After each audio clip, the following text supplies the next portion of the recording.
And US President Trump is being treated with COVID-19 at a military hospital in Maryland. His doctors say that Trump is doing well with no fever, no difficulty in breathing either. Trump has also been given second dose of remdesivir and has made substantial progress. With just 1 month away from the crucial US presidential elections, there is now uncertainty over Trump's re-election campaign.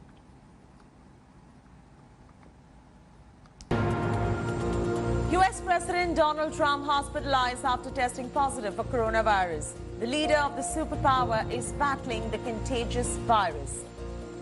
Now, a person familiar with President Trump has now revealed that some of his vital signs over the past 24 hours were concerning. Run you a lot of car plants, you know that, right? The person told the Associated Press on condition of anonymity that Trump's health has improved since he was admitted to a military hospital.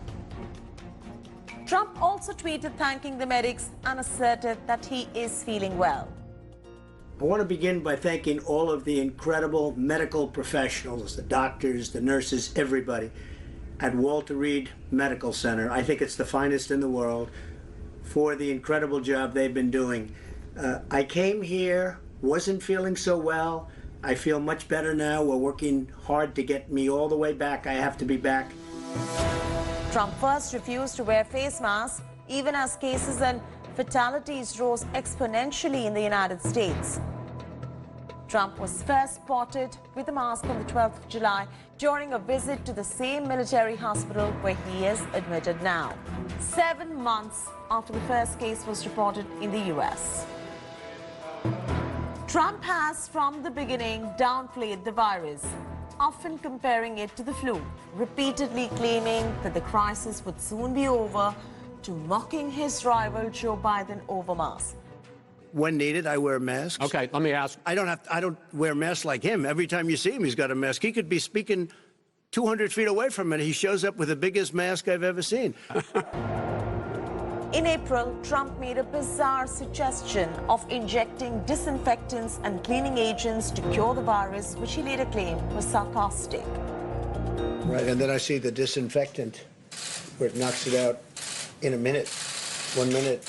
And is there a way we can do something like that by injection inside or almost a cleaning? Because you see it gets on the lungs and it does a tremendous number in the lungs. So it'd be interesting to check that. So that you're going to have to use medical doctors with. But it sounds interesting to me. The U.S. president also received wishes from rival candidate Joe Biden, his vice presidential pick Kamala Harris, and former President Barack Obama. With U.S. polls less than a month away, Trump's COVID diagnosis has now cast a big shadow on his re-election bid. Bureau Report, India Today. Geeta Mohan is now joining us for the very latest on this. Geeta, there's going to be a fair amount of confusion as far as the upcoming presidential debates is concerned, and even uncertainty over the upcoming presidential elections is concerned as well, with the condition of US President Donald Trump. This has been unprecedented, to say the least. What next now? What is the protocol really when something of this nature really takes place? When the United States of America and the whole world is living in extraordinary times, and that's the reason why the conversation that is taking place in America after Donald Trump having tested positive and now he's showing symptoms, he's not well. The latest reports suggest that while he's on his way to becoming a little better, he's still not out of the woods. Remember, he's 74. He's slightly on the obese side, and is the reason why there is enough concern, not just with regards to the medical team, but his core team as well, as to whether if he'd be able to come back to the presidential debates or not. The next presidential debate is on the 15th of October. The 14-day quarantine period falls at the 15th of October falls within the 14-day quarantine period. So we'll have to wait and see how that really works out for him. If at all he's in the road to recovery. He'll be closer to being recovered or fully recovered, closer to the debate. But will it be in a virtual format? Are the formats going to change? All that is still being discussed. Having said that, the 25th Amendment allows the Vice President to take over in case President of America is incapacitated. And once he starts feeling better, he can announce that he's feeling better and take control again. Those are the rules. But for now, President Trump has not really given charge to anyone else. He still continues to remain President of the United States of America. He's working out of Walter Reed Hospital, and like the video message that he's put out, he wants to get back as soon as possible to the normal functioning and usual business. But again, we'll have to wait and see whether if he recovers in time for the next presidential debate.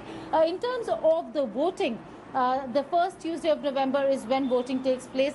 That certainly remains unchanged for now. We've not seen any news or information coming on whether if that is going to change. Donald Trump continues to and will continue to remain on the ticket as the presidential candidate.